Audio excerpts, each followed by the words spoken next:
Hi, hello, అందరికీ స్వాగతం. తెలుగు సినిమాను ప్రేమించే వాళ్ళకి, దాని అద్భుతమైన ప్రయాణాన్ని తెలుసుకోవాలని అనుకునే వాళ్లకు ఈ వీడియో మీకోసమే. తెలుగు సినిమా ఎలా మొదలైంది, ఎలా ఎదిగింది, భవిష్యత్తులో ఏం జరగబోతోంది, ఇవన్నీ ఈరోజు మనం తెలుసుకుందాం. మరి వీడియోని పూర్తిగా చూడండి, లైక్ చేయండి, షేర్ చేయండి, సబ్స్క్రైబ్ చేయడం మాత్రం మర్చిపోవద్దు. ఇక స్టార్ట్ చేద్దాం. తెలుగు సినిమా ప్రయాణం 20వ శతాబ్దం ప్రారంభంలో ప్రారంభమైంది. అప్పటి రోజుల్లో మౌన చిత్రాలే ప్రధాన వినోదంగా ఉండేవి. మొదటి తెలుగు మౌన చిత్రం భీష్మ ప్రతిజ్ఞ 1921లో వచ్చింది. రఘుపతి వెంకయ్య నాయుడు దర్శకత్వంలో రూపొందించబడింది. ఆయనే తెలుగు సినిమాకు పితామహుడు అనే పేరు సంపాదించుకున్నారు. కానీ తెలుగు సినిమా నిజమైన పరిణామం భక్త ప్రహ్లాద 1931తో ప్రారంభమైంది. ఇది మొదటి తెలుగు టాకీ చిత్రం. హెచ్ఎం రెడ్డి దర్శకత్వం వహించారు. ఈ సినిమా ద్వారా మాటలు, పాటలు కూడా ప్రవేశపెట్టబడినాయి. తద్వారా తెలుగు సినీ రంగం కొత్త దశలోకి ప్రవేశించింది. 1940లలో మైథలాజికల్ మరియు భక్తి ప్రధాన చిత్రాలు హిట్లయ్యాయి. లవకుశ, మాయాబజార్ వంటి సినిమాలు అద్భుతమైన కథనంతో ప్రేక్షకులను అలరించాయి. ఈ కాలంలో ఎన్టీ రామారావు, అక్కినేని నాగేశ్వరరావు లాంటి మహానటులు జన్మించారు. 1950 మరియు 1960ల్లో తెలుగు సినిమాకు స్వర్ణయుగంగా గుర్తింపు పొందింది. కేవి రెడ్డి, బిఎన్ రెడ్డి, ఎల్వి ప్రసాద్ వంటి దర్శకులు అద్భుతమైన చిత్రాలను అందించారు. ఈ దశలో బలమైన సామాజిక అంశాలతో కూడిన సినిమాలు ప్రాముఖ్యత పొందాయి. ఏఎన్ఆర్ నటించిన దేవదాసు క్లాసిక్గా నిలిచిపోయింది.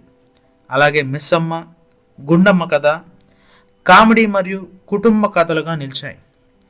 ఎన్టీఆర్ చేసిన మిథలాజికల్ పాత్రలు ప్రజలపై మాయాజాలం చేశాయి.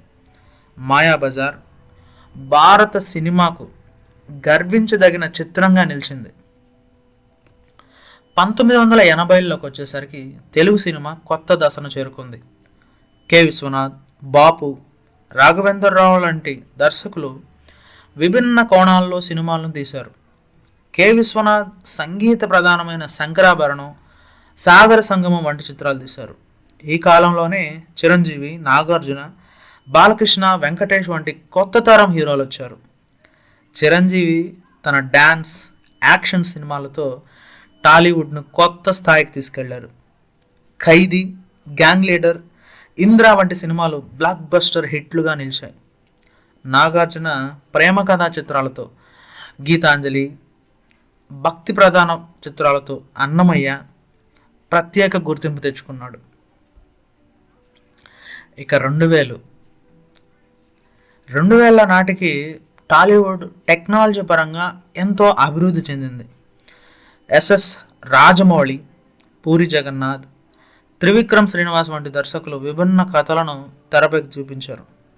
సింహాద్రి, మగధీర లాంటి చిత్రాలు తెలుగు సినీ పరిశ్రమను కొత్త స్థాయికి తీసుకెళ్లాయి. పూరి జగన్నాథ్ పోకిరి తెరకెక్కించి దేశవ్యాప్తంగా గుర్తింపు తెచ్చుకున్నాడు. ఇక 2010 తెలుగు సినిమా 2010 తర్వాత కొత్త ఎత్తుకు చేరుకుంది. ఎస్ఎస్ రాజమౌళి రూపొందించిన బాహుబలి భారతీయ సినిమా చరిత్రను మార్చేసింది. అద్భుతమైన విజువల్ ఎఫెక్ట్స్, కథనంతో ప్రపంచవ్యాప్తంగా గుర్తింపు పొందింది.